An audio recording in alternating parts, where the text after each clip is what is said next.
सुप्रभातम। मैं पान Singh बिस्टे PPSDM IC नानाकोटा, कक्षा 9th विषय हिंदी। इसमें प्रकरण है आपका चंद गहना से लौटती बेर।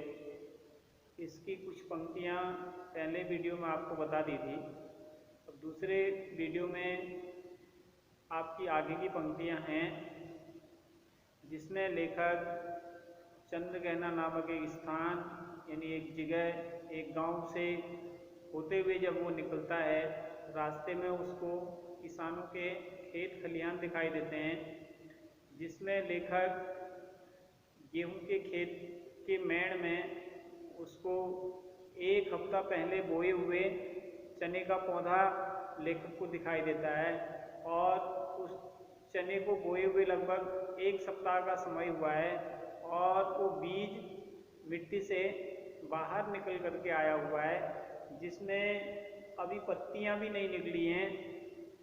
तो ऐसा प्रतीत हो रहा है जैसे एक दूल्हे के समान उस चने की तुलना यहाँ पे लेखक कर रहे हैं। कह रहे हैं, सच कर खड़ा है, पास ही मिलकर उगी है, बीच में अलसी हथेली, देह की पतली, कमर की लचीली, नीले फूले फूल को सिर पर चढ़ाकर कह रही है, जो छुए यह दूं हृदय का दान उसको, और सरसों की न पूछो, यानी हो गई सबसे सयानी। अब इन पंक्तियों के माध्यम से केदारनाथ अग्रवाल जी कह रहे हैं कि चने का पौधा उस मेड़ पर ऐसे सज धज के खड़ा है और उसके पास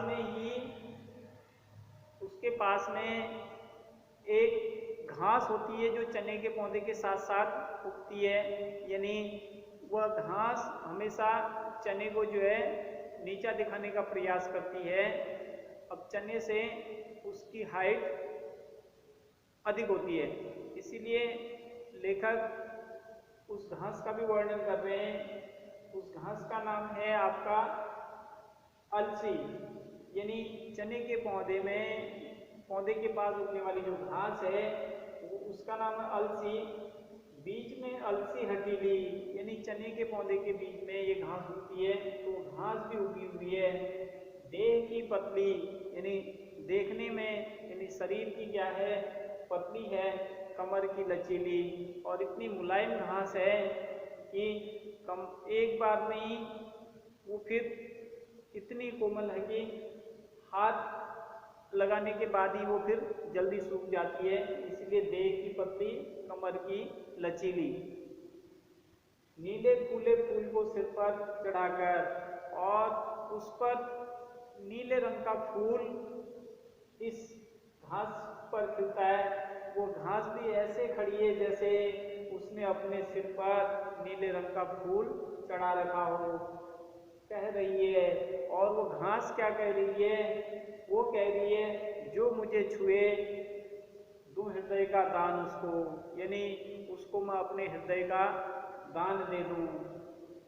और सरसों की न पूछो, कह रहे हैं सरसों की तो पूछो ही मत, कह रहे हैं हो गई सबसे सयानी, यानी सरसों भी में भी अब पीली हो चुकी है, उसमें फूल लग चुके हैं, इसलिए सरसों की मत पूछो, कह रहे हैं वो भी सबसे सयानी हो गई, यानी वो भी विवाह के योग्य, यानी सरसों भी तैयार हो चुकी है। उसका मानवीकरण यहाँ पे लेखक कर रहे हैं।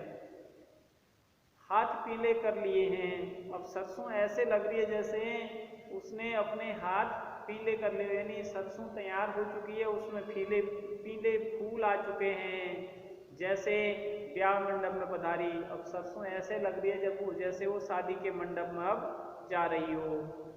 फाग गाता मास फागुन, यानी फाल्गुन का महीना आ चुका है, अब वो भी ऐसा लग रहा है जैसे फाग गाते हुए।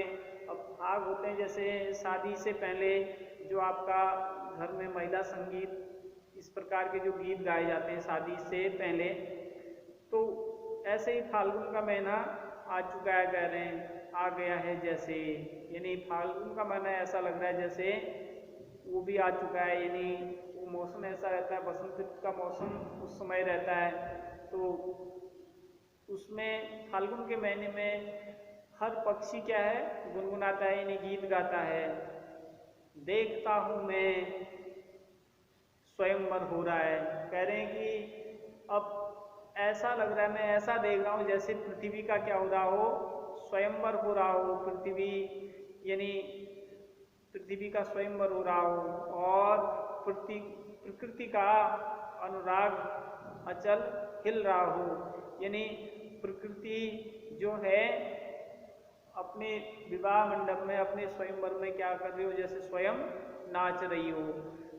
तो ये था आपका चंद्रग्रहण से लौटती बेर की कुछ पंक्तियाँ। शेष फिर अगले वीडियो में पढ़ेंगे। इस वीडियो में इतना ही। धन्यवाद।